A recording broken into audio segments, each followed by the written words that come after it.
సజీవుడు, సర్వశక్తిమంతుడు, పరిశుద్ధుడు, సమస్త మహిమకు ఘనతకు పాత్రుడైన ప్రభు రక్షకుడైన యేసయ్య నామమునకు స్తుతి మహిమ ఘనత కలుగును గాక. ఆమేన్. ఈ రోజున మన ధ్యానం చేసేటువంటి వర్తమానము మనకు ఒక పేరు పెట్టారు, ఆలస్యములో అద్భుతము చేసే దేవుడు. ఆలస్యంలో అద్భుతం చేసే దేవుడు అని మనం ధ్యానించబోతున్నాం. కాబట్టి ఇక్కడ యేసుక్రీస్తు ప్రభు వారు లాజరు రోగి అయి ఉన్నారు అని తనకు వర్తమానము వచ్చినప్పటికీ 4వ వాక్యాన్ని మనం చూస్తాం.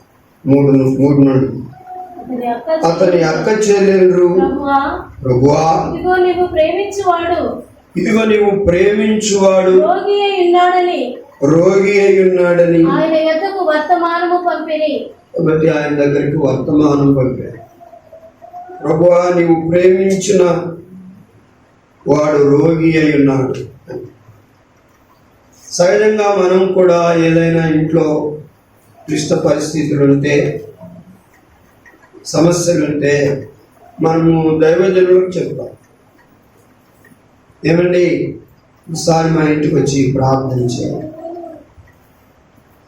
అని మనము దైవజనునికి చెప్పాలి. ఆయన రావాలి, ప్రార్థన చేయాలి. అలాగనే వీరికి కుటుంబంలో సంభవించినటువంటి పరిస్థితిని బట్టి వారు యేసుక్రీస్తు ప్రభువుకు చెప్పి కబురు పెట్టారు, ప్రభువా నీవు ప్రేమించినటువంటి వాడు రోగి అయి ఉన్నాడు. నిజంగా రోగము మనుషులను ఎంతగా కృంగజేస్తుందో, ఎంతగా బాధిస్తుందో, అది రోగికి మాత్రమే కాకుండా ఇంట్లో ఉన్న వారందరినీ కూడా బాధిస్తుంది. ఎందుకనగా ఒక వ్యక్తి ఇంట్లో మన కుటుంబంలో బాగలేనప్పుడు అందరికీ బాధ కలుగుతుంది. ఎవరం కూడా బలి వచ్చిందిలే రోగం అలాగే కావాలని ఎవరు కూడా సంతోషించారు. కాబట్టి వచ్చిన బలహీనతను బట్టి హాస్పిటల్లో తీసుకుని వెళ్ళటము, లేకపోతే అడ్మిట్ చేసినప్పుడు వారికి చేసే పరిచర్యలు కావచ్చు, ఇంకా అందరికి కూడా సమాధానం ఉండదు. ఎప్పుడు బాగవుతుందో అనేటువంటి వారు పడుతున్నటువంటి ఆ వేదన సమస్యలను బట్టి మనం కూడా బాధపడదు. కాబట్టి మరియా మార్తలు కూడా లాజరు గురించి, అతనికి వచ్చిన జబ్బు గురించి వారు ఎంతగానో బాధపడ్డారు, వారు ఎంతగానో ఇబ్బంది పడ్డారు. ఆ యొక్క బాధను, ఆ యొక్క వేదనను, ఆ సమస్యను ప్రభువుకు చెప్పారు, కబురు పెట్టారు. చెప్పి ప్రభువును రమ్మని చెప్పండి, అతడు యేసు ప్రేమించిన వ్యక్తి రోగి అయి ఉన్నారు అని కబురు పెట్టారు. కనుక కబురు పెట్టినా సరే అడావుడిగా రావలసిన ప్రభువు ఎందుకు మరి 2 దినములు తానున్న చోటనే నిలిచిపోయాడు? ఆలస్యం ఎందుకు చేశాడు? వింటున్నారా? ఆలస్యము దేవుడు ఇక్కడ చేశాడు. కనుక ఆలస్యము చేయటము ఎందుకు ప్రభు? వారు రోగముతో అలాగే నలిగిపోవాలనే, ఆ కుటుంబం అలాగే బాధించబడాలనే, తనను ఆరాధించువారు, తనను ప్రేమించువారు, తనను స్తుతించువారు అటువంటి ఇబ్బందుల్లో కొనసాగాలి అని ఆశపడుతున్నాడా? మనం కూడా చాలాసార్లు ఇదే ఇబ్బందులను ఎదుర్కొంటాం. నేను ఎంత ప్రార్థన చేసినా నా ప్రార్థన దేవుడు వింటలేదు, నేను అడిగింది దేవుడు నాకు టయానికి ఇవ్వట్లేదు, నేను కోరుకున్నది నాకు దొరకట్లేదు. కాబట్టి ఇలాగా ఎందుకో ఆలస్యం అవుతుంది, ఎందుకో దేవుడు తొందరగా నాకు అడిగింది ఇవ్వట్లేదు అని మనం కూడా ఆలస్యమును బట్టి మనం ఎదుర్కొనేటువంటి కొన్ని సమస్యలను ఎదుర్కొంటుంటాం. ఆలస్యం అయ్యే కొలది ఏమొస్తుందంటే మనిషికి అనుమానం వస్తుంది. ఆలస్యం అయ్యే కొలది మనిషికి విశ్వాసం తగ్గిపోతుంది. ఆలస్యం అయ్యే కొలది మనిషికి పెట్టుకున్న నిరీక్షణ తగ్గిపోతుంది. కాబట్టి ఇక్కడ ఆలస్యమైంది. ప్రభు ఆలస్యం చేశారు. ప్రేమించిన వాడే రాకపోతే, ఆరాధించేవాడే రాకపోతే, శ్రమలలో మనకు తోడుగా ఉండవలసిన ప్రభువే తెలియపరిచిన రాకపోతే, నిజంగా ఆ కుటుంబంలో వారు ఎదుర్కొంటున్న బాధలు చెప్పడానికి వీలు. అంత భయంకరంగా ఉంది. అంత భయంకరమైన జబ్బు లాజరుకు చేసి, కాబట్టి ఆయన తానున్న చోటనే 2 రోజులు ఆగిపోయాడు. ఆయనకు తెలియక ఆగిపోయాడా? కాదు, తెలిసే ఆగిపోయాడు. తెలిసే ఆగిపోయాడు. కాబట్టి ఈ రోజున దేవుని బిడ్డలమైనటువంటి మనం కూడా నీ ప్రార్థన చేస్తూ ఉన్నావు, కానీ దేవుడు వినలేదు అని నువ్వు అనుకోవద్దు. ఎందుకంటే దేవుడు వినలేదు, దేవుడు విన్నా నాకు సహాయం చేయరు అని అవిశ్వాసము కలిగి నీవు ఆయన చేసే సహాయం మీద అపనమ్మకం తెచ్చుకోకూడదు.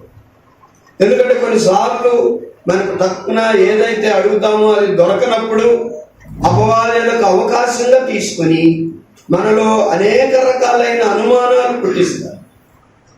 మన ప్రార్థన దేవుడు వింటలేదని, ఆయన ఇంకెప్పుడు సహాయం చేస్తాడని, అవసరము ఉన్నప్పుడు సహాయం చేయకపోతే మరెప్పుడు సహాయం చేసి ఆదుకుంటాడని ఆ దేవుని మీద మనకు అనుమానం పుట్టిస్తుంది సాతాను. కాబట్టి అలాగా సాతానుకు మన హృదయంలో అవకాశాన్ని మనం ఇవ్వకుండా మనము ఆలస్యములో నా దేవుడు గొప్ప అద్భుతము చేస్తారు, ఆలస్యమైన గొప్ప ఘనకార్యం చేస్తాడు అనే ఒక ప్రగాఢమైన విశ్వాసాన్ని దేవుని పిల్లమైన మనము కలిగి ఉండాలి. ఒకవేళ కొన్నిసార్లు మనకంటే వెనక నమ్ముకున్న వారు, మన జూనియర్స్ కొంతమంది వచ్చి నీతో నాతో వారి కష్టాన్ని పంచుకుంటారు. ఇదిగో బ్రదర్, నేను ప్రేయర్ చేస్తున్నాను, దేవుడు సమాధానం ఇవ్వట్లేదు, ఇదిగో ఇలాంటి కష్టాలు అలాంటి కష్టాలు ఎదుర్కొంటున్నాం, కనుక చాలా డబ్బుకి ఇబ్బందిగా ఉంది, లేకపోతే అనారోగ్యంగా ఉంది, లేకపోతే కొన్ని కష్టాలు ఉన్నాయి కనుక జాబ్ దొరకట్లేదు, లేకపోతే ఇంకోటి అమ్మాయికి పెళ్ళి అవ్వట్లేదు, ఇంకా ఎన్నెన్నో సమస్యలు చెప్పినప్పుడు సీనియర్ దేవుని పిల్లలుగా మనం ఏం చేయాలంటే వారిని విశ్వాసంలో బలపరచాలి. అంతే బ్రదర్, అంతే, నేను కూడా చేస్తున్నాను, నాకు కూడా దొరకట్లేదు, నాకు కూడా సహాయం చేయట్లేదు అని వారి విశ్వాసం ఇంకా తగ్గిపోయేలాగున, వారి నిరీక్షణ పోగొట్టుకునేలాగున వారితో మనం మాట్లాడకుండా విశ్వాసాన్ని బలపరిచే మాటలను దేవుని బిడ్డ ఏం చేయాలి? మాట్లాడాలి. కాబట్టి యేసయ్య ఆలస్యం చేశాడు. ఎంతవరకు ఆలస్యం చేశాడు ఆయన అంటే, ఆ రోగం కాస్త ముదిరి లాజరు చనిపోయి వరకు కూడా ఆలస్యం చేశాడు. లాజరు మరణించే వరకు కూడా ఆలస్యం చేశాడు.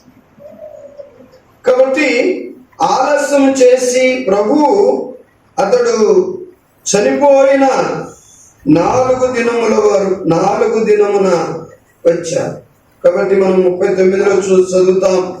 యేసు రాయి తీయుడని చెప్పగా చనిపోయిన వారి సహోదరి అయిన మార్త ప్రభువా చనిపోయి 4 దినములైనది గనుక ఇప్పటికీ వాసన కొట్టునని ఆయనతో చెప్పెను. అందుకు కాబట్టి ఇక్కడ 4 రోజులు అయిపోయింది చనిపోయి. 4 రోజులు అయిన తర్వాత ప్రభు అక్కడికి వచ్చారు. 4 రోజులైన తర్వాత ప్రభు అక్కడ వచ్చి రాయిని తీసివేయమని చెప్తే, లాజరును ఎందుకు తీసేయాలి? రాయి ఎందుకు తీయాలి? రాయి ఎందుకు తీసేయాలట? శవాన్ని చూద్దామని మాట్లాడండి. ఎందుకు తీసేయాలి రాయిని? మన సహోదరుణ్ణి లేపుదాం. నిద్రించుచున్న మన సహోదరుణ్ణి, మన విషయంలో అయితే మరణము, ఆయన విషయంలో నిద్ర. మనం కూడా నిద్ర నమ్మాలి. కాబట్టి నిద్రించుచున్న మన సహోదరుణ్ణి లేపుదాం. కాబట్టి మీరేం తీసేయాలి? రాయిని తీసేయాలి, రాయిని తొలగించండి అని చెప్తే ఇక్కడ ఈమె మార్త అంటున్నారు, వద్దు ప్రభువా, అతని చనిపోయి 4 దినములైనది అని ఆమె చెప్పడం మనం చూస్తాం. అతడు చనిపోయి 4 దినములైనదని ఆమె చెప్పడం మనం చూస్తాం. కాబట్టి దేవుని పిల్లరా, ఇక్కడ ఒక వాక్యాన్ని చెప్పాడు ప్రభు. 21వ వాక్యాన్ని చదువుదాం.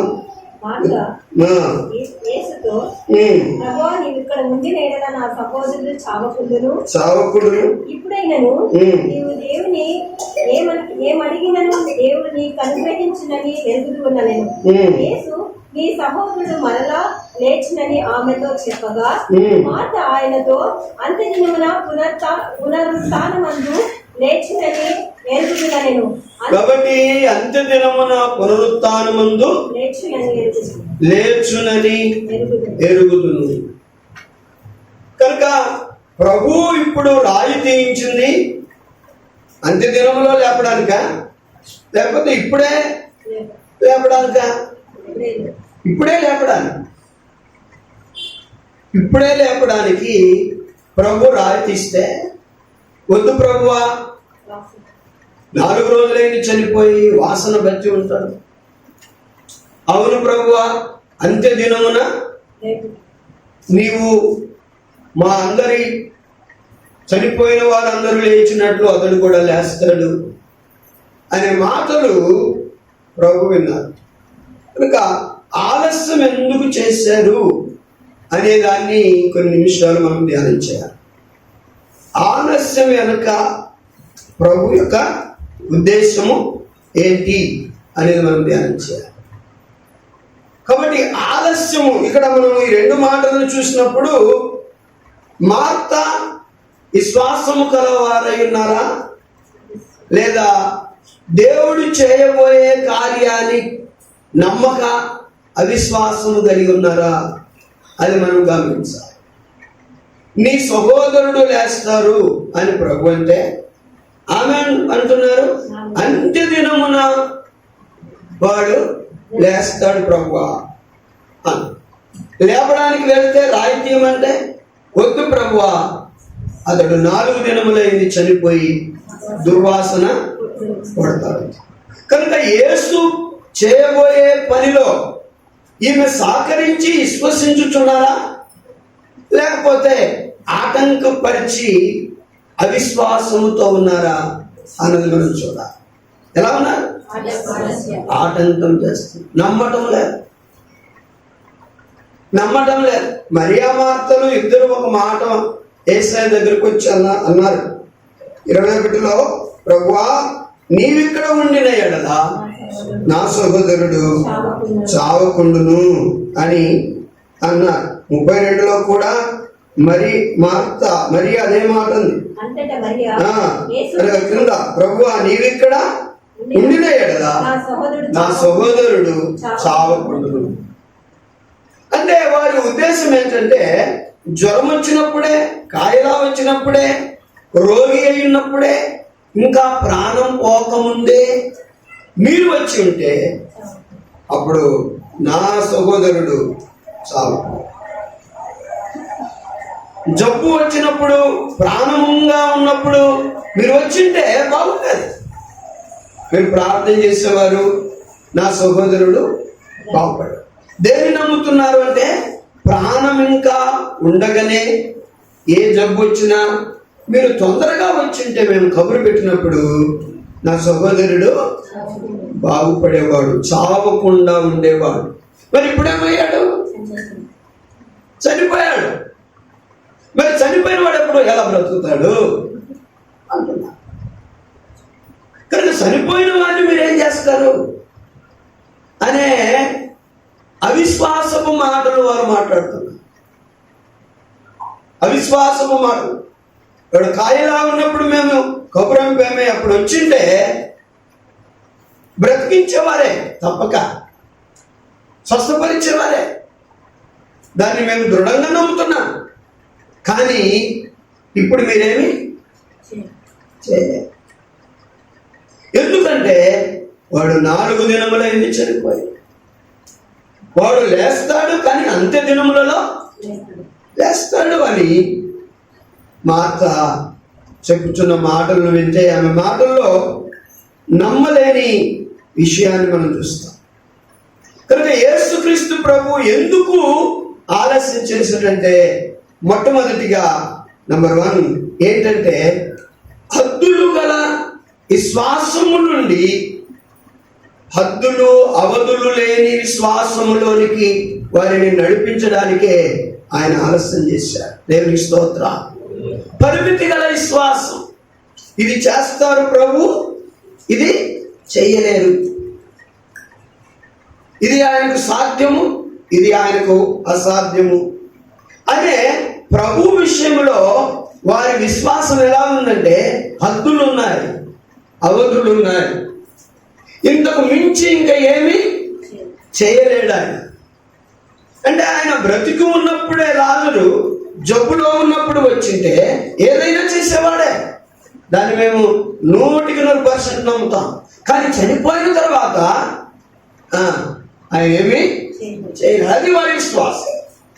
చనిపోయిన తర్వాత ఆయన ఏమి చేయలేడు అన్నది, ఇప్పుడు ఆయన వల్ల కాదు అన్నది వారి విశ్వాసం. కాబట్టి వారి విశ్వాసానికి హద్దులున్నాయా లేదా? హద్దులున్నాయా లేదా? ఇంతవరకే, చనిపోక ముందు వరకే. చనిపోయిన తర్వాత ఇంకేమి. కనుక వారి విశ్వాసం ఎలాంటిదంటే, హద్దులు కలిగిన విశ్వాసం, అవధులు కలిగిన విశ్వాసం. హద్దులు అంటే ఇంకేంటంటే, ఈ ఎంత పొంగిన సముద్రానికి దేవుడు ఏమి ఆనకట్ట వేశాడు?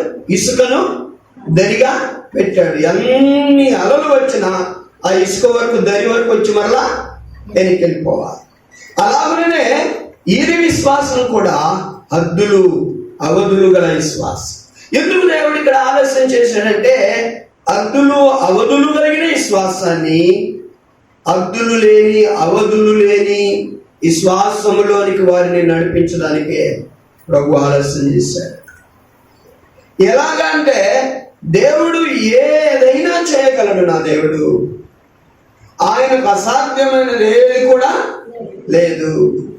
బ్రతికినా సరే, చనిపోయినా సరే, 4 రోజులైనా సరే, కుళ్ళిపోయినా సరే, ఏదైనా చేయగలడు అని అన్ని విధాలుగా దేవుని విషయంలో నమ్మడానికి హద్దులు లేని శ్వాసములోనికి వారిని నడిపించుట కొరకే ప్రభువు మొట్టమొదటిగా ఆలస్యం చేసినట్టు మనం చూస్తాం.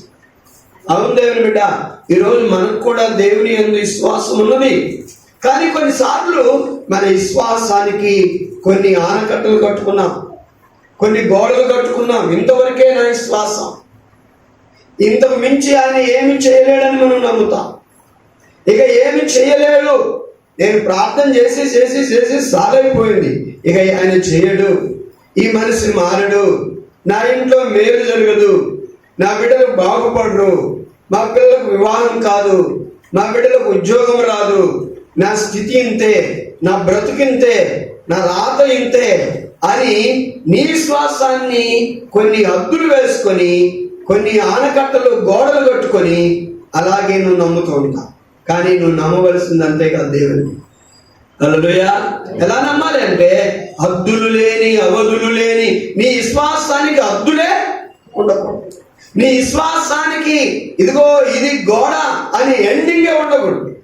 ఎలాగా నీ విశ్వాసం ఉండాలంటే, నేను నమ్ముకున్న నా దేవుడు ఏదైనా చేయగలడు, సమస్తము ఆయనకు సాధ్యమే. నా జీవితంలో జరుగుచున్నది ఏదైనా సరే, నా బ్రతుకులో జరుగుచున్నది ఏదైనా సరే, ఆయన ఎటువంటి పరిస్థితిలో ఉన్నా దాన్ని చేయగలడు, సమర్థుడు. ఇప్పుడు క్యాన్సర్ పేషెంట్ ఉంటారు, first stage, second stage, third stage, fourth స్టేజ్కి వస్తే కష్టమే అనేవాళ్ళు ఉంటారు డాక్టర్. ఫస్ట్ స్టేజ్లో ఎందుకు రాలేదు, సెకండ్ స్టేజ్లో ఎందుకు రాలేదు, ఫోర్త్ స్టేజ్లో వచ్చారు, చాలా ముదిరిపోయింది, బ్రతకటం కష్టం అంటారు. అది వైద్యులకు. కానీ నీ దేవునికి నీవు ఆరాధించే దేవునికి, నేను ఆరాధించే దేవునికి, సర్వశక్తి సంపన్నుడైన మన దేవాది దేవునికి హద్దులు లేవు, అవధులు లేవు. ఆయన ఏదైనా చేయగలడు అనే నమ్మకంలోనికి మనల్ని నడిపించడానికే ఆయన ఆలస్యం చేశాడు. దేవునికి స్తోత్రం.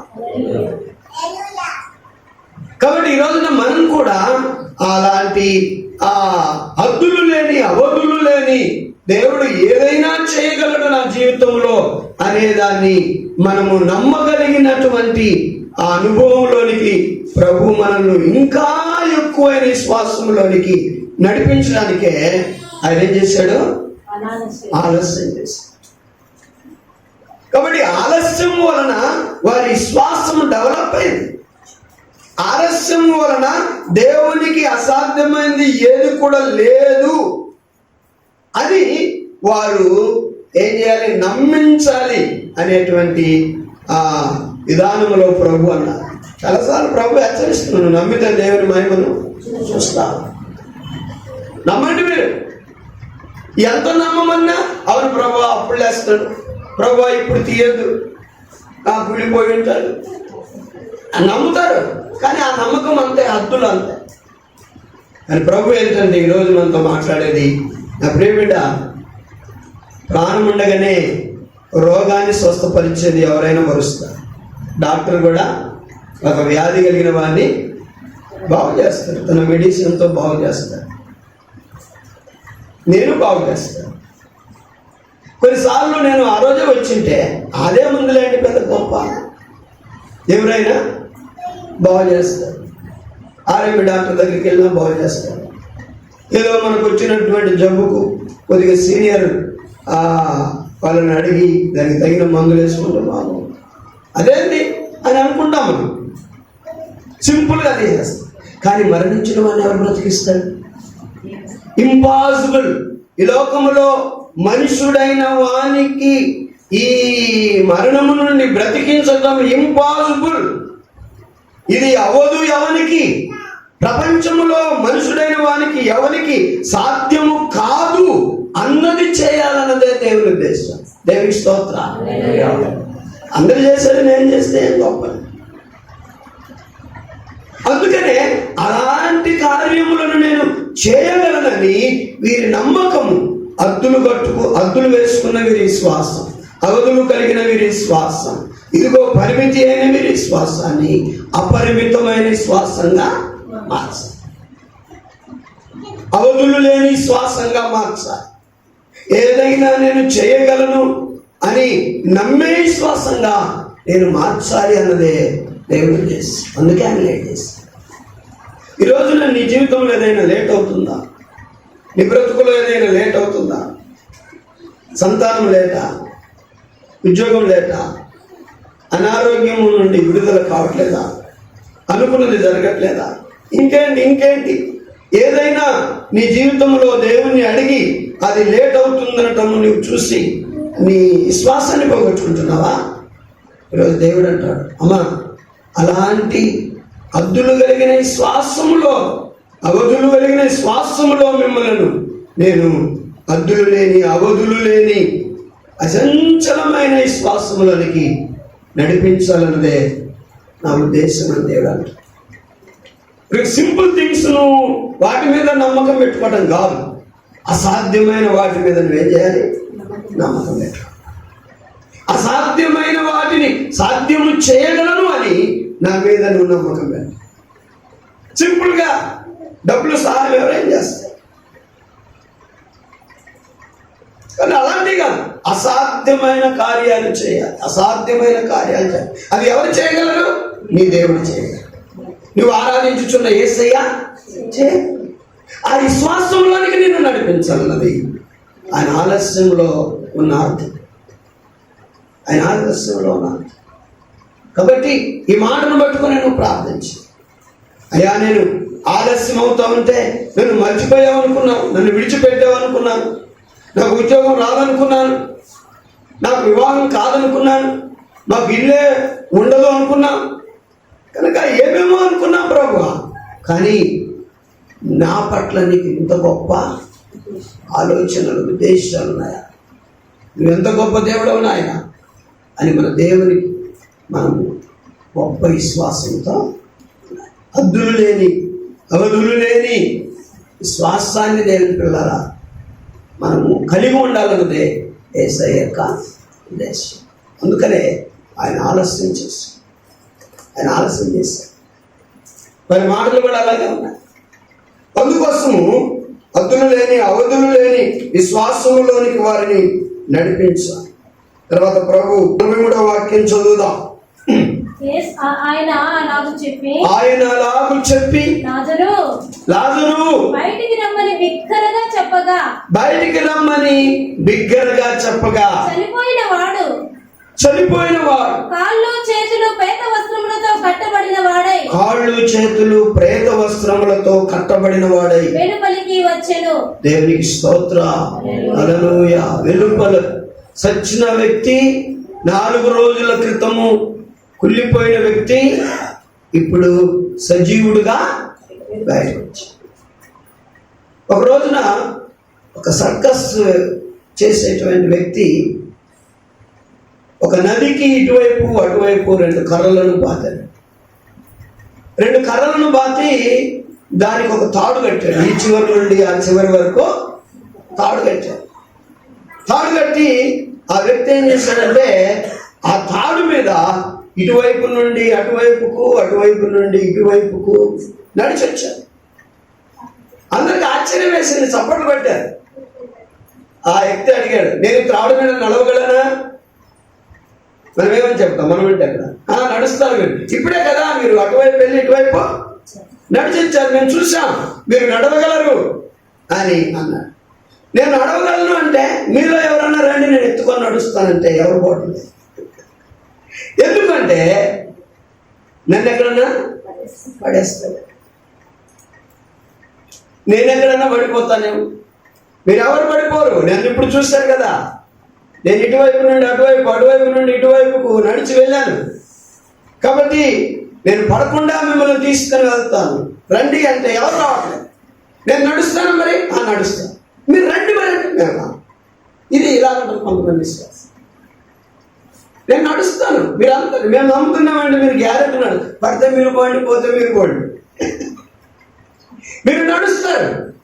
కానీ మేము మాత్రం మాకు ఆ విశ్వాసం లేదు, పడేస్తారేమని భయము. కొంతమంది విశ్వాసాలు అలాగుంటాయి. అలాగ ఉండకూడదంట మన విశ్వాసం.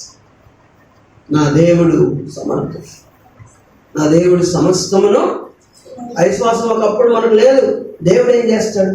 ఆ అపరిమితమైన విశ్వాసంలో నుండి ఈ పరిపూర్ణమైన విశ్వాసంలోనికి మనల్ని లీడ్ చేస్తాడా, నడిపిస్తాడా, స్థిరపరుస్తాడా. లాజరు బయటికి రా, అంతే దినమున లేస్తానంటున్నారు మీ అక్కలు, కుళ్ళిపోయి ఉంటారు, లెగరు అంటున్నారు మీ మార్తక్క గారు. లాజరు బయటికి రా అని గొప్ప శబ్దముతో ఆయన పిలవగా 4 దినముల క్రితం కుళ్ళిపోయిన వాడు సజీవుడై బయటకు వచ్చాడు. చెప్పండి కూడా దేవుని మనం పలుకుతాం. హల్లెలూయా, హల్లెలూయా. ఏం మార్త, మీ తమ్ముడు లేస్తాడా? లేస్తాడు, ఇప్పుడు లేస్తాడు. అప్పుడు నమ్మలేదే మరి. ఏమో మీ మీద మాకు అంత నమ్మకం రాలేదు. చచ్చిన తర్వాత మీరు ఏం చేయగలరు అని అనుకున్నాం. ప్రాణం ఉండగానే ఏదైనా చేస్తారేమో అని అనుకున్నాం. చనిపోయినా, రోగం వచ్చినా, చనిపోయినా, 4 దినాలున్నా, కుళ్ళిపోయినా మీరు లేపగలరు అన్న విశ్వాసం ఇప్పుడు వచ్చింది మాకు. దేవునికి స్తోత్ర. ఇక ముందు కూడా ఉండదు. ఎందుకంటే నా విశ్వాసము పరిమితి గలదై ఉండగా ఆ విశ్వాసాన్ని అపరిమితమైన విశ్వాసంగా నీవు మార్చు. దేవునికి స్తోత్ర. మన విశ్వాసాన్ని లోతుకు నడిపించడానికి, మన విశ్వాసాన్ని వృద్ధి చేయడానికి, మనము నమ్మేవి కొన్ని మాత్రమే నమ్ముతాడు. దేవుడికి చేయగలడని, కానీ ఏదైనా చేయగలడు నా దేవుడు అన్న ఆ నమ్మకంలోనికి మనల్ని నడిపించడానికి. రెండవది, జ్వరం వచ్చిన వాడిని కాదు, ప్రాణం ఉన్నప్పుడు వాడిని బాగు చేయటం కాదు, చనిపోయి 4 దినములైన తర్వాత కూడా నేను లేపగలను అనే గొప్ప కార్యాన్ని వారి ముందు ప్రభు చేశాడు. దేవునికి స్తోత్రం. అది గొప్పేం కాదు, చనిపోయిన ఆ జ్వరం వచ్చిన వాడిని బాగు చేయటం గొప్పేం కాదు. కానీ ఎవడు బాగు చేయలేనిది, ఎవరికి సాధ్యం కాంతి నేను చేస్తాను అని ఆ మరణము నుండి, రెండవది మరణము నుండి అతన్ని పిలిచి బ్రతికించాడు. ఏం జరిగిందంటే కుళ్ళిపోయాడు వాస్తవంగా లాజరు వాడు చెప్పినట్లు వాసన పెట్టే ఉంటాడు, కుళ్ళిపోయే ఉంటాడు, అంత అవయవాలు ఇడిపోయే పరిస్థితి ఉంటుంది. కానీ ఎప్పుడైతే ప్రభు నోటి నుండి జీవవాక్యం వెళ్ళిందో, దేవుని స్తోత్రం, లాజరు అనే ఈ మాట ఎప్పుడైతే కుళ్ళిపోయిన శవం దగ్గరికి వెళ్ళిందో, అది ఆ చనిపోయిన వ్యక్తిని, ఆ వాసన కొట్టే వ్యక్తికి జీవం పోసింది. దేవుని స్తోత్రం. జీవం పోసింది ఆ మాట. కాబట్టి ఆయన మాటలు ఎంత గొప్ప మాటలు, ఆయన మాటలు ఎంత ఆశ్చర్యకరమైన మాటలు. నీళ్లను ద్రాక్షరసంగా చేసేడే సిటికలో ఆయన మాటలో ఉన్న మహత్యం చూడండి. రాత్రంతా చేపలు పెట్టావా, నా మాట చొప్పున కొద్దిగా దోణె లోనికి నడిపించి దోణె కుడివైపున నీ వలవే, ఏలినవాడా రాత్రంతా ఇక్కడే నేను ఎక్కువగా వలేస్తాను, అయినా ఇప్పుడు నా మాట ప్రకారమే అని అనగా, రాత్రి దొరికే చేపలు పగలే విస్తారంగా వారు సర్దుకోలేని, వారు సరిపెట్టుకోలేనటువంటి ఆ చేపలు, వలలు పిగిలిపోయే చేపలు పడ్డాయి. వాటి శక్తి కలిగిన దేవుడు ఆయన, ఎంత బలం ఉంది ఆయన మాట. కానీ ఆ మాట ఎప్పుడు వదులుతాడో తెలియదు, కానీ ఆ రోజు నీ జీవితంలో గొప్ప మార్పు కలుగుతుంది. ఆ రోజు నీ జీవితంలో గొప్ప ఆశీర్వాదాన్ని పొందుకుంటావు. ఆ మాట నీ కొరకు ప్రభు పలకాలి అన్న రీతిలో నీవు నేనేం చేయాలి, బ్రతకాలి, మీరు నేనేం చేయాలి, జీవించాలి. ఆ మాటే నీ గురించి నా గురించి చెప్పాడు అనుకోండి, అసాధ్యమైన వాటినే సాధ్యం చేస్తాయి. అందుకని లాజరు బయటికి రా అని పిలవగానే చనిపోయి 4 దినములైన వాడు, కులిపోయిన వ్యక్తి బయటకు వచ్చాడు. ఎంత గొప్ప కార్యం చేశాడు, ఎంత గొప్ప కార్యం చేశాడు. ఈరోజు నీ జీవితంలో కూడా అసాధ్యమైన కార్యాలను నీ దేవుడు చేయగలడు. రెండవది చెయ్యగలడు. నేనే కన్నులారా చూసి, ఒకటి మీ ఇంటికి వచ్చినప్పుడు జ్వరం వస్తే మీ ఇంటి వాళ్ళు ఉంటారు, బాగు చేస్తా. కానీ ఇప్పుడు ఊర్లే పోగైపోయినాయి. అక్కడ లాజరు సమాధి చుట్టూ ఊర్లు జనాలు తండోపతండాలుగా పోగైపోయారు. ఎన్నడూ చూడని వారందరూ కూడా ఆ తలుపులు వేసేసుకొని ఏం జరుగుతుందో నడవండి లాజరు సమాధి దగ్గరికి అని. సమాధి కార్యక్రమానికి కూడా అంతమంది రాలేదు. యేసయ్య వచ్చినప్పుడు జనములు ఎక్కడంటే అక్కడ ఆ తండోపతండాలుగా వచ్చేసి వారందరి కన్నుల ముందు ఆయన లాజరును, కుళ్ళిపోయిన లాజరును సజీవునిగా బ్రతికించాడు. కనుక ఎంత శక్తి కలిగినటువంటి దేవుడు ఆయన. కాబట్టి ఆ దేవాది దేవుని పిల్లరా ఏదైనా చేయగలడని, రెండవది మనం ఏం చేయాలి, నమ్మాలి. ఆయన ఏదైనా చేయగలడు. కనుక ఆ విశ్వాసంలోనికి నడిపించడానికి ఆయన ఆలస్యం చేశాడు. రెండవది ఎందుకు ఆలస్యం చేశాడు అంటే, చచ్చిన వారిని బాగు చేయాలి కానీ, బ్రతికించాలి కానీ, జ్వరం వచ్చిన వారిని బాగు చేయటంలో ఏముంది. నేను జ్వరం వచ్చిన వారిని బాగు చేస్తుంటే ఇరుగు పొరుగు వారు అనేవారు, ఆ డాక్టర్ దగ్గరికి తీసుకుపోయినా బాగవుతాడు, ఏం గొప్ప అక్కడ అని చెప్తారు. కానీ చనిపోయినాయి 4 రోజుల క్రితము మరి కుళ్ళిపోయిన వాడిని ఎవడు బాగు చేస్తాడు, ఎవడు బ్రతికిస్తాడు? ఇది ఎవరికి సాధ్యం కాదు కనుకనే వాడిని సమాధి చేశారు. ఎవరి వల్ల కాదు కనుకనే అతన్ని శ్మశానంలో పెట్టారు. కనుక ఇప్పుడు ప్రభు అంటున్నాడు, ఇదిగో 4 దినములైనా సరే నేను అతన్ని బ్రతికించగలను అని. సర్వశక్తిమంతుడు తన మాట శక్తి చేత అతన్ని బ్రతికించి, ఇప్పుడు అంటున్నాడు యేసయ్య ఏదైనా. రెండవది, ఆయన ఏదైనా చేయగలరు, అందుకే ఆలస్యం చేశారు. జ్వరం వస్తే బాగు చేసే దేవుడు మాత్రమే కాదు, బలహీనతలు ఉంటే బాగు చేసే దేవుడు మాత్రమే కాదు. ఇంకేంటి, ఆయన చనిపోయి 4 రోజులైన తర్వాత కూడా ఏం చేయగలడు? మనల్ని బ్రతికించాడు. ఈరోజు కాళ్ళు నొప్పులు, కీళ్ళు నొప్పులు, బలహీనతలు, రకరకాల వ్యాధులు, రకరకాల ఇబ్బందులు, మనం ఎంత డబ్బు మనం వైద్యులకు మనము ఇస్తూ ఉన్నాం, ఎన్ని మందులు తింటున్నాం. ఇదిగో ఆ యొక్క అచంచలమైన విశ్వాసంతో నువ్వు ప్రార్థన చేస్తే దేవుని బిడ్డ, దేవుడు నిన్ను దర్శిస్తాడు, దేవుడు నిన్ను బాగు చేస్తాడు. ఎందుకంటే రెండవదిగా, వారి కన్నుల ముందు, నమ్మలేని వారి కన్నుల ముందు, అసాధ్యమని చెప్పుకుంటున్న వారి కన్నుల ముందు, ఈ జన శేషం ముందు ఆయన చనిపోయిన 4 దినముల క్రితం చనిపోయిన వ్యక్తిని బ్రతికించాడు. అది రెండవది. ఆ కార్యం ద్వారా ఏం నిరూపించుకున్నాడు ఆయన? నేను ఏదైనా చేయగలను, ఐ కెన్ డూ ఎనీథింగ్, నేను ఏదైనా చేయగలను, there is no impossible to. నాకేది అసాధ్యమైనటువంటిదే లే. నువ్వు నమ్ముతున్నావా? నేను చేయడానికి రెడీగా ఉన్నా, నువ్వు నమ్ముతావా? నమ్మితే నీకు సాధ్యం, నమ్మితే నీకు సాధ్యం, నమ్మకపోతే నీకే అసాధ్యం. అందుకనే మరి నమ్ముతున్న ఎవరినైతే నమ్మువాని సమస్తము సాధ్యం అంటాడు. వీరితో కూడా ఏమంటాడు? నువ్వు నమ్మితే దేవుని మహిమను చూస్తావు. కాబట్టి దేవుని బిడ్డలారా, అందుకనే వారి నమ్మకాన్ని బలపరచడానికి ఏదైనా చేస్తాడని, రెండవది ప్రభు ఏదైనా చేస్తాడని నిరూపించడానికి ఆయన ఆలస్యం చేశాడు. ఒకటి ఏం చేయడానికి వారి విశ్వాసాన్ని బలపరచడానికి. ఎలాగ బలపరచడానికి చెప్పండి? ఎలా బలపరచడానికి? అవధులు లేని విశ్వాసము వారికి వచ్చినట్లుగా వారిని అటువంటి విశ్వాసంలోనికి నడిపించడానికి ప్రభు ఏం చేశాడు? ఆలస్యం చేశాడు. రెండవది, ఆయన ఏదైనా చేయగలడు అని ఆ చనిపోయి 4 దినముల క్రితము ఉన్న వ్యక్తిని ఏం చేశాడు? ఆయన పిలుపు ద్వారా, మాట ద్వారా బ్రతికించాడు.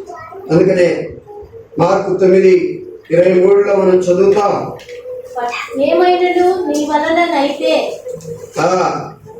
ఏమైనను నీ వలనైతే మా మీద కనికరపడి మాకు సహాయము చేయమనెను.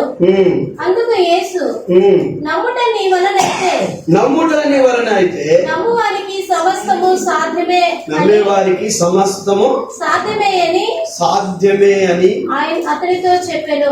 కాబట్టి నమ్మును. ఇప్పుడు నాకు రాదు అని ఈ పాట పాడేదానికంటే కూడా దేవుడు ఇస్తాడు, నాకు దేవుడు సహాయం చేస్తాడు, నాకు ఆయన నమ్మదగిన వాడు, ఆయన నాకు అన్యాయం చేయడు, నేను ఆయన ఆరాధిస్తున్నాను, నేను ఆయన బిడ్డను అని ఎప్పుడు అది అనుకో. ఏం పోయింది? ఆ పాట పాడు. చాలా మంది నాకు రాదు, నాకు తెలుసు ఈ సంబంధం క్యాన్సిల్ అవుతుందని, నాకు తెలుసు ఈ ఉద్యోగం నాకు రాదని, నాకు తెలుసు నేను పాస్ అవ్వలేనని, నాకు తెలుసు నేను బలహీనని. ఈ బలహీనత చూసుకోవాలి, దేవుని బలం వైపు. అలాగా తన బలహీనత చూసుకుంటే దావీదు గొల్యాతుని ఎదుర్కొనేవాడే కాదు. దావీదు గొల్యాతుని ఎదుర్కొన్నాడంటే తన బలాన్ని చూసుకోలేడు, దేవుని బలాన్ని చూసుకొని అతన్ని ఎదుర్కొన్నాడు. ఈరోజు దేవుని బలం చూడు. నువ్వు ఎవరి ఎన్ని విశ్వాసం ఉంచుతున్నావు, ఆ దేవుని చూడు. నీ విశ్వాసానికి హద్దులు వేయద్దు, ఎప్పుడు కూడా బ్రేకులు వేయద్దు నీ విశ్వాసానికి. ఇదైతే చేస్తాడు, అదైతే చేస్తాడు అని అనుకోగాక ఎప్పుడు ఏదైనా చేస్తాడు, ఎక్కడికైనా నడిపిస్తాడు. నాకు అసాధ్యమైనది ఏది కూడా ఆయనలో లేనే లేదు దేవునికి అని మనం నమ్ముదాం. రెండవది, ఆయన అలాగే నమ్మితే ఏం చేస్తాడు? ఆ అసాధ్యమైన కార్యాలు నీకు కళ్ళకు కట్టినట్టు చూపిస్తాడు, నీ కళ్ళ ముందే చేస్తాడు. నువ్వు ఆ అద్భుతాన్ని రుచి చూస్తావు, నీ ఇంట్లో చూస్తావు, నీ బిడ్డల్లో చూస్తావు, నీ వ్యక్తిగత జీవితంలో అద్భుతాన్ని చూస్తావు. కాబట్టి నీ కన్నుల ముందే ఆ అద్భుతాన్ని నువ్వు దేన్నైతే నమ్మలేదో, దేని మీద అయితే నీకు అనుమానం ఉన్నదో, ఏదైతే ప్రభు చేయలేడు అనుకున్నావో దాన్నే చేసి నిరూపించాడు ఆయన. లాజరును 4 దినముల క్రితము చనిపోయిన లాజరును, కుళ్ళిపోయిన లాజరును మాట ద్వారా బ్రతికించి వారి ముందు నిలబెట్టారు. మరియా మార్తలు రండి, ఆ లాజరు కట్లను ఇప్పండి, అతన్ని వెళ్ళనివ్వండి. ఎలాంటి మెరికల్ జరిగించాడంటే, అద్భుతం చేశాడంటే దేవుడు. చాలా చాలా చాలా ఆశ్చర్యకరమైన కార్యం చేశాడు. అప్పుడు తెలుసుకున్నా నా ప్రభు ఏదైనా చేయగలరు, ఆయనకు అసాధ్యమైనది ఏది కూడా లేదు అని దేవుని బిడ్డలారా. ఇప్పుడు మరియ మార్తలను వెళ్ళి అడగండి, ఏమంటారు? యేసయ్య జ్వరం వచ్చినప్పుడు బాగు చేస్తాడా? బాగు చేస్తాడు. కానీ చనిపోయిన వాళ్ళని బ్రతికిస్తాడా? చనిపోయి 4 దినములై కుళ్ళిపోయినా సరే బ్రతికిస్తాడా? ఆ విశ్వాసం. నేను సర్కస్ మ్యాన్ గురించి చెప్పాను కదా, మీరు అటువైపు ఇటువైపు నడవగలరు అంటారు, కానీ ఎత్తుకొని నడుస్తాను రండి అంటే ఎవరు రా. ఎందుకంటే మనం పడిపోతామేమని, అదే అవిశ్వాసం. కాబట్టి ఈ రోజున యేసుక్రీస్తు ప్రభువును నువ్వు అలా నమ్మాలి. నా దేవుడు ఏదైనా చేయగలడు, చచ్చిన కుళ్ళిపోయిన శవాన్ని కూడా బ్రతికించగలడు. తర్వాత 3వది, ఎందుకు ఆలస్యమైన చేశారు అంటే దేవుని బిడ్డలారా, దేవుని యొక్క వాక్యంలో మనం చూద్దాం. ఎందుకు ఆయన ఆలస్యం చేశారంటే 45వ వాక్యాన్ని మనం చదువుదాం. యోహాను సువార్త 11:45. కాబట్టి మరియ యొద్దకు వచ్చి ఆయన చేసిన కార్యమును చూచిన యూదులలో అనేకులు ఆయన యందు విశ్వాసం ఉంచిరి. కానీ కాబట్టి ఊర్లు కదిలించబడి ప్రభువు దగ్గరికి, లాజరు సమాధి దగ్గరికి వచ్చారు. దేవుడు ప్రభు అయిన యేసయ్య చేసిన గొప్ప కార్యాన్ని వారు చూస్తారు. 3వది ఎందుకు అంటే అనేకులు ఆయన యందు విశ్వాసం ఉంచారు. దేవుని స్తోత్రం. అనేకులు నన్ను నమ్మాలి, అనేకులు నా యందు విశ్వాసం ఉంచాలి, అనేక ఆత్మలు రక్షించబడాలి, అనేకులకు ఈ అద్భుతము విశ్వాసంలోనికి నన్ను నమ్మడానికి ఆధారం కావాలి అని 3వది ప్రభు అనేకుల రక్షణ కొరకు, అనేకుల మార్పు కొరకు, అనేకులు ఆయన యందు విశ్వాసం ఉంచుట కొరకు ఏం చేశాడు? ఆలస్యం చేశాడు. కాబట్టి ఆ దినమున చాలా మంది ఆయన యందు విశ్వాసం ఉంచారు. ఆయన నమ్మమన్నవారు, ఆయనకు వ్యతిరేకులు, ఆయన దగ్గరికి రానివారు, ఆయన నిర్లక్ష్యం చేసేవారు ఎంతో మంది ఈ అద్భుతాన్ని చూసినటువంటి వారు మనం చూస్తాం. అక్కడ అనేకులు అని ఎంతమందో తెలియదు, లెక్కలేనంతమంది అనేకులు ఆయన యందు విశ్వాసం ఉంచారు. ఎంత గొప్ప మాట. 3 కార్యములు చేశాడు ఆయన. ఆలస్యము వెనకాల 3 కార్యాలు, అద్భుతం ఆయన చేశాడు. ఏంటంటే, 1, వారి పరిమితి అయిన విశ్వాసము నుండి అపరిమితమైన విశ్వాసములోనికి నడిపించాడు. 2వది, వారు ఏది చేయలేరు అనుకున్నారో దానిని ఆయన చేసి నాకు సమస్తము సాధ్యమేనని నిరూపించుకున్నారు. 3వది, ఆయన అనేకులను విశ్వాసములోనికి నడిపించారు. అనేకులు ఆ అద్భుత కార్యాన్ని చూసి ఆయన నమ్ముకున్నారు. ఈరోజు సాక్ష్యం అనేది ఏంటంటే, దేవుడు నీ జీవితంలో చేసిన ఒక అద్భుతం, దేవుడు నీ జీవితంలో జరిగించిన ఒక ఆశ్చర్య కార్యము మనం నిలబడి చెప్పడం ద్వారా అనేకుల విశ్వాసాలు, అనేకుల జీవితాలు విశ్వసించబడతాయి.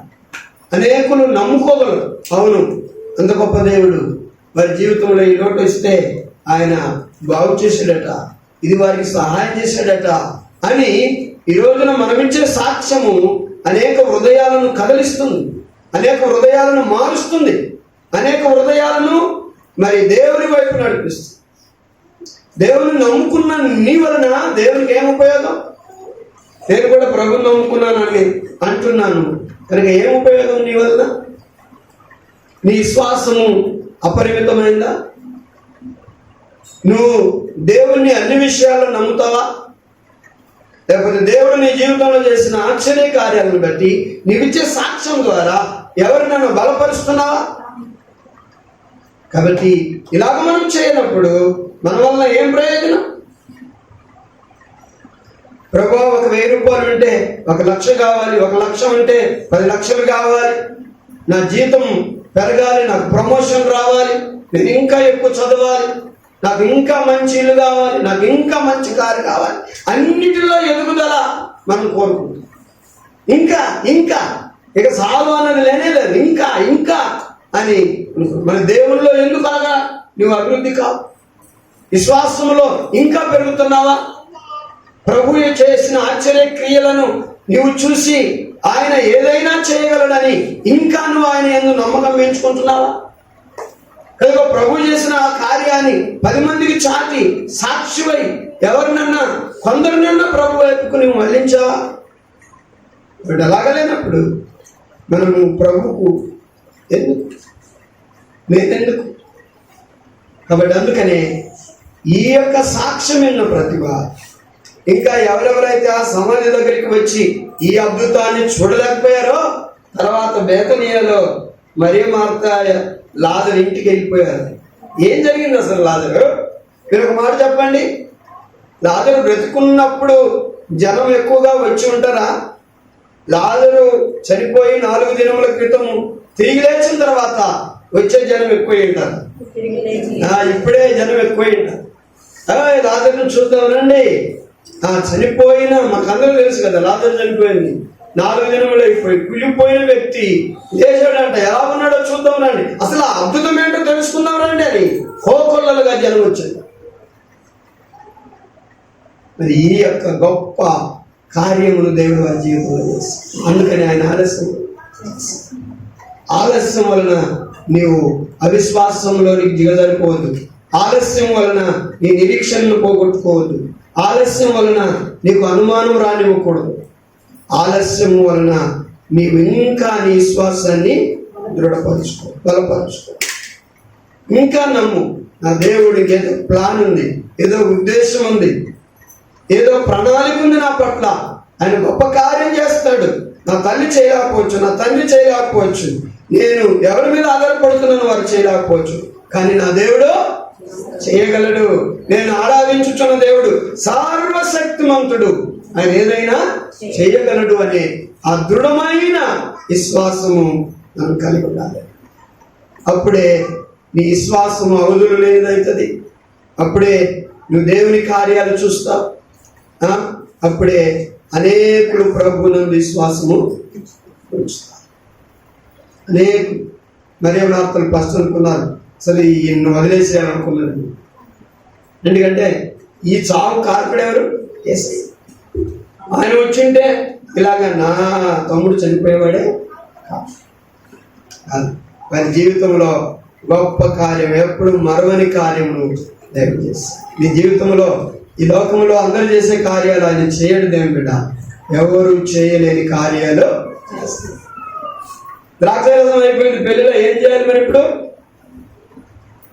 ఇప్పుడు ద్రాక్ష తోటకు వెళ్ళాలి, గెలలు కోయాలి, వాటిని శుభ్రం చేయాలి, వాటిని గానుగలు వేయాలి, తిప్పాలి, ఆ రసాన్ని వడగట్టాలి, తీసుకొని రావాలి. అది పోసే వరకు ఈ పెళ్లికి వచ్చిన ఈ బంధువులందరూ కూర్చొని ఉంటారా? పోయేది ద్రాక్ష రసం అని. ఇది పెద్ద ప్రాసెస్ ఉంది. ఎక్కడ అవుతుంది ఇదంతా? ఇప్పుడు చిటికలో ద్రాక్ష రసం కావాలి. మరి ఎవరు చేయగలరు అలాగా? అందుకనే ఆయనకు చెప్పండి లోటు. ఆయన మీకు ఏది చెబుతాడో అది చేయమని చెప్పింది మరియ. అక్కడ ఉన్నాడు ఆయన, నా కుమారుడు, నా ప్రభు. ఆయన మీకు ఏది చెబుతాడో అది చేయండి. ఆయన చెప్పినట్లు చేశాడు. ఆ నీళ్లను ముంచుకొని విందు ప్రధాని దగ్గరికి వెళ్ళినప్పుడు ఆ విందు ప్రధాని అన్నాడు, ద్రాక్షరసం ఎక్కడి నుండి వచ్చిందో గాని ముంచి తీసుకుని వెళ్ళిన వారి తప్ప ఎవరికి వెళ్ళలేదు. అతను అన్నాడు, ముందు మంచి ద్రాక్షరసం పోసి తర్వాత జబ్బు ద్రాక్షరసం పోస్తారు, మీరైతే ఇంత మంచి ద్రాక్షరసాన్ని దాచుకున్నారు అని విందు ప్రధానికి ఏమైపోయింది, వండర్ అయిపోయింది. ఆ పెళ్లి కొడుకు హైలైట్ కాదు, అక్కడ పెళ్లి కుమార్తె హైలైట్ కాదు, వచ్చిన వాళ్ళు హైలైట్ కాదు, యేసయ్య కార్యమే హైలైట్ అయిపోయింది అక్కడ పెళ్లిలో. దేవునికి స్తోత్రం. అటువంటి కార్యాలు చేస్తాడు ఆయన. మర్యాద నిలబెట్టాడు దేవుడు, మర్యాద నిలబెట్టాడు, గౌరవాన్ని కాపాడాడు, చిటికలో ఒక అద్భుతాన్ని చేస్తాడు. ఇలా అలాగా మీ జీవితాన్ని అద్భుతంగా మార్చగలిగినటువంటి చిత్రకారుడు, శిల్పకారుడైన దేవుని దగ్గరికి మనం వచ్చాం. ఆయన పాదాల మీద పడి రెగ్యులర్గా ప్రభువా ఆ అచంచలమైన విశ్వాసంలోనికి నన్ను నడిపించిన ఆయన గొప్ప కార్యములు ఏదైనా చేయగలవన్న నీ కార్యాలు నా జీవితంలో నేను చూచున్నట్లు సహాయం చేయి ప్రభువా. ఈ కార్యాల ద్వారా అనేకులు రక్షించబడాలి, విశ్వసించబడాలి ప్రభు అనే జీవితాన్ని మనం కలిగి ఉంటే, ప్రార్థన చేస్తే దేవుడు నీ జీవితంలో కూడా ప్రతిదీ చేస్తాడు. అలాంటి కృప దేవుడు మన జీవితంలో చేసి మనల్ని ఆశీర్వదించును గాక. ఆమేన్.